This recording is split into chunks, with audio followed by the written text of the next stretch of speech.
வேலமரத்தடியில் ஒரு வேதியன். திருவேற்காடு உருவான கதையை பற்றி பார்க்கலாமா வாங்க. சென்னைக்கு அருகிலே இருந்து கொண்டு பலரும் அறியாத ஒரு அற்புத ஆன்மீக ரகசியத்தை தன்னுள்ள ஒளித்து வைத்திருக்கிறது திருவேற்காடு. அதாவது வேற்காடு என்றால் வேல மரங்கள் நிறைந்த காடுகள் என்று பொருளாம். சரி, இந்த தளத்திற்கு பின்னால் இருக்கக்கூடிய அந்த சுவாரஸ்யமான கதை என்னென்னு சொல்லி பார்க்கலாமா வாங்க. வேதங்களே வேல மரங்களாய் ஒரு காலத்தில் பிரளயம் ஏற்பட்ட போது 4 வேதங்களும் அழியாமல் இருக்க இறைவனிடம் தஞ்சம் புகுந்தன. ஈசனின் ஆணைப்படி தான் அந்த 4 வேதங்களும் இங்கே வெல்வேல மரங்களாக உருமாறி நின்றன. வேதங்களே மரங்களாய் நின்றதால் இந்த தலை ஈசன் வேதபுரீஸ்வரர் என்று அழைக்கப்படுகிறாராம்.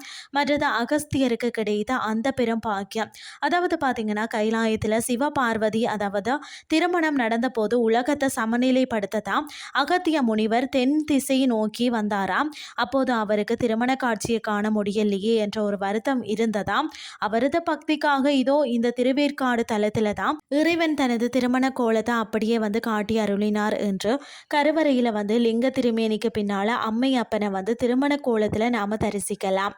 அது மட்டும் இல்லாமல் இந்த ஊரின் மற்றொரு பேர் பார்த்தீங்கன்னு சொன்னா விடந்தீண்டாபதி. அதாவது இந்த ஊரின் எல்லைக்குள்ள எப்பேற்பட்ட விஷப்பாம்புகளும் யாரையும் தீண்டுவதில்லை.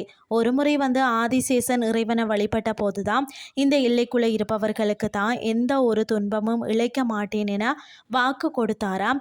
இன்றும் இந்த பகுதியில் பாம்பு கடியால் மரணங்கள் ஏற்படுவதில்லை என்பது பக்தர்களின் அசைக்க முடியாத நம்பிக்கையாக இருக்கிறது. இங்குள்ள பாலாம்பிகை அம்மன் மிகவும் சக்தி வாய்ந்தவர்.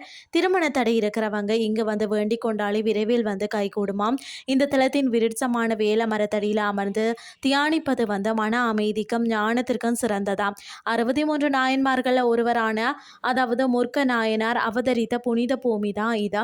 நீங்களும் ஒரு முறை இந்த வேல மரத்தடி வேதியனை தரிசித்து அந்த பழங்காலத்து அமைதியை உணர்ந்து பாருங்கள்னு சொல்லி கூறிக்கொண்டு இன்றைய ஆன்மீகம் சார்ந்த பதிவை நிறைவு செய்து கொள்கிறேன். இதே மாதிரி மற்றும் ஒரு ஆன்மீகம் சார்ந்த பதிவோடு உங்களை சந்திக்கிறேன். நன்றி.